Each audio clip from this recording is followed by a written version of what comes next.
Bismillahirrahmanirrahim. Assalamualaikum warahmatullahi wabarakatuh. Pada kesempatan kali ini kami dari kelompok 8 akan memaparkan materi mengenai wawasan Nusantara. Apa yang dimaksud dengan wawasan Nusantara?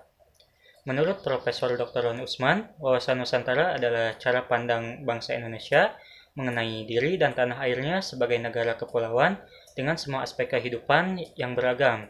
Lalu menurut kelompok kerja Lembaga Pertahanan Nasional atau Lemhanas, tahun 1999, wawasan Nusantara adalah cara pandang dan sikap bangsa Indonesia mengenai diri dan lingkungannya yang beragam dan bernilai strategis dengan mengutamakan persatuan dan kesatuan bangsa serta kesatuan wilayah dalam menyelenggarakan kehidupan bermasyarakat, berbangsa, dan bernegara untuk mencapai tujuan nasional.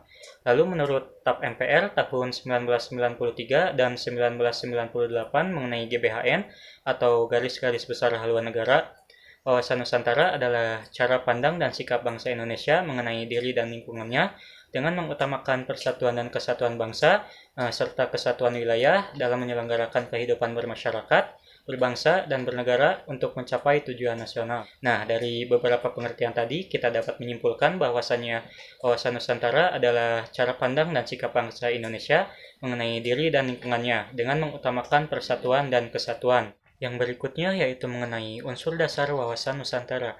Unsur dasar wawasan Nusantara terbagi menjadi 3. Yang pertama yaitu wadah atau kontur. Wadah wawasan Nusantara yaitu kehidupan berbangsa dan bernegara meliputi seluruh wilayah yang ada di Indonesia yang memiliki sifat berbeda-beda, serta Nusantara dengan kekayaan alam dan penduduknya yang beraneka ragam. Yang kedua yaitu isi atau konten. Isi wawasan Nusantara yaitu aspirasi bangsa yang berkembang di masyarakat, serta cita-cita dan tujuan nasional yang tercantum dalam Undang-Undang Dasar 1945. Isi menyangkut 2 hal. Yang pertama yaitu realisasi aspirasi bangsa sebagai kesepakatan bersama dan perwujudannya, serta cita-cita dan tujuan nasional. Yang kedua yaitu persatuan dan kesatuan dalam kebinekaan yang meliputi seluruh aspek kehidupan nasional. Nah, yang terakhir atau yang ketiga yaitu tata laku atau konduk. Tata laku yaitu hasil interaksi dari wadah dan isi wawasan Nusantara. Terbagi menjadi 2. Yang pertama yaitu tata laku batiniah, yaitu mencerminkan jiwa, semangat, dan mentalitas yang baik dari bangsa Indonesia. Yang kedua yaitu tata laku lahiriah. Tata laku lahiriah yaitu cerminan dari tindakan, perbuatan, dan perilaku bangsa Indonesia. Assalamualaikum warahmatullahi wabarakatuh. Di sini insya Allah saya akan membahas mengenai latar belakang wawasan Nusantara. Yang pertama, falsafah Pancasila yang di dalamnya terdapat nilai-nilai Pancasila. Yang pertama yaitu hak asasi manusia atau HAM. Di situ diperintahkan kepada warga Indonesia untuk beragama sesuai agamanya masing-masing. Yang kedua, sebagai kepentingan umum daripada kelompok atau individu. Yang ketiga yaitu pengambilan keputusan dari konsensus atau konsultatif, yaitu aspek kewilayahan Nusantara yang di dalamnya terdapat letak geografi yang dapat diperhitungkan karena di Indonesia kaya akan suku bangsanya atau sumber daya alamnya atau SDA. Yang keempat yaitu aspek kesejahteraan. Mengapa di Indonesia mempunyai sejarah? Karena kemerdekaan yang diraih oleh warga Indonesia itu hasil dari semangat warga Indonesia sendiri. Nah, jadi kita harus mempertahankan atas kesemangatan warga itu. Yang keempat yaitu kedudukan, fungsi, dan tujuan wawasan Nusantara. Yang pertama, kedudukan wawasan Nusantara yaitu wawasan Nusantara sebagai wawasan nasional. Yang kedua, paradigma sebagai struktural dan fungsional. Yang ketiga yaitu tujuan wawasan Nusantara sebagai meningkatkan nasionalisme yang tinggi di berbagai aspek kehidupan. Assalamualaikum warahmatullahi wabarakatuh. Di sini saya akan menjelaskan pengertian tentang geopolitik. Geopolitik berasal dari 2 kata, yaitu geo yang artinya bumi dan politikus yang artinya dari, untuk, atau yang berkaitan dengan warga negara. Secara luas, geopolitik merujuk pada hubungan antar politik dan teritori dalam skala lokal atau internasional. Geopolitik mencakup praktik analis, prasyarat, perkiraan, dan pemakaian kekuatan politik terhadap suatu wilayah.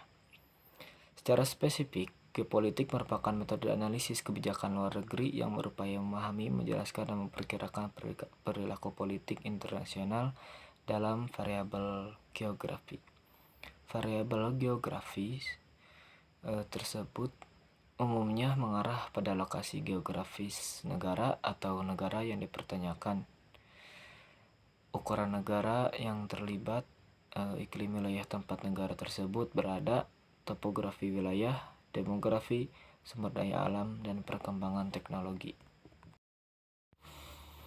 Pada awalnya, istilah geopolitik diperkenalkan oleh seorang tokoh ilmuwan politik Swedia yang bernama Rudolf Gehlen pada tahun 1899, di mana ia mendefinisikan geopolitik sebagai sebuah fokus keterkaitan di antara geografi dan politik.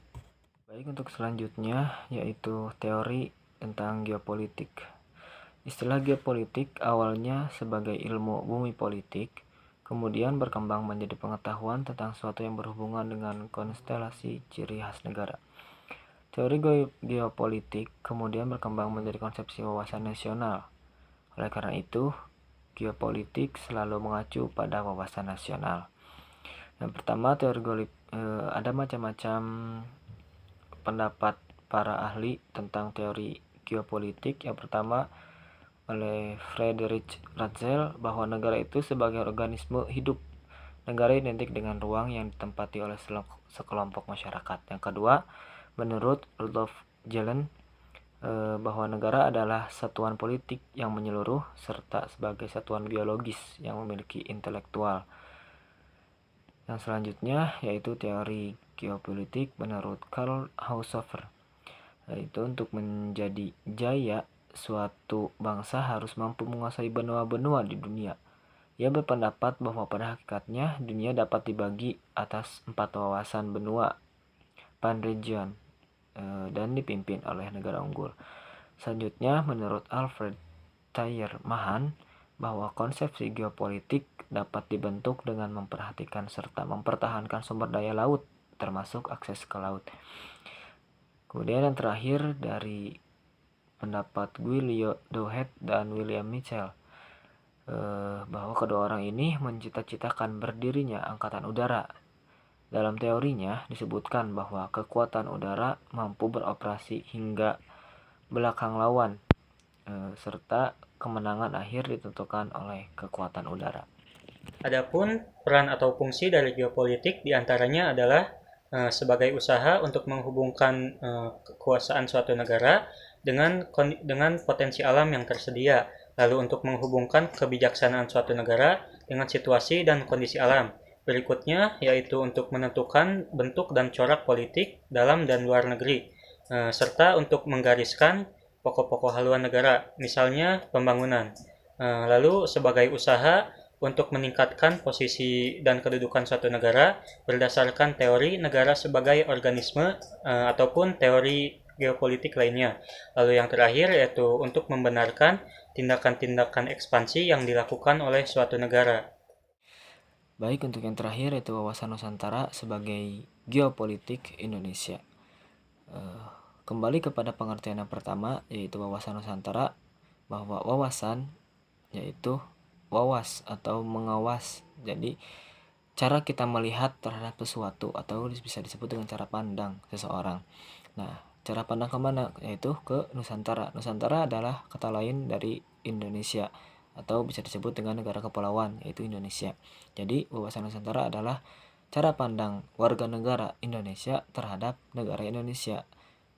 Nah, ini wawasan Nusantara ini dipakai sebagai geopolitik di Indonesia. Nah, tadi pengertian geopolitik adalah geo artinya bumi yang berhubungan dengan geografi, dan politik itu adalah bisa tatanan hidup, bisa diartikan sebagai tatanan hidup berbangsa dan bernegara untuk mencapai negara yang makmur gitu. Nah, wawasan Nusantara atau cara pandang warga negara Indonesia itu untuk memakmurkan Indonesia dengan memakai teori geopolitik atau memakai teori susunan atau tatanan negara oleh warga negara Indonesia untuk menjaga geografi di Indonesia, untuk menjaga keutuhan warga negara Indonesia dengan berbagai aspek yang sudah disebutkan tadi. Nah, wawasan nasional ini dilandasi oleh falsafah Pancasila dan konsep geopolitik tersebut. Apa itu konsep geopolitik? Kan geopolitik atau konsep geopolitik itu dipakai sebagai landasan berwawasan Nusantara. Nah, konsep geopolitik itu bersumber dari Pancasila dan Undang-Undang Dasar 1945. Dan ada berbagai konsep geopolitik, itu diantaranya persatuan dan kesatuan, Bhinneka Tunggal Ika, ada kebangsaan atau negara kebangsaan, dan lain-lain.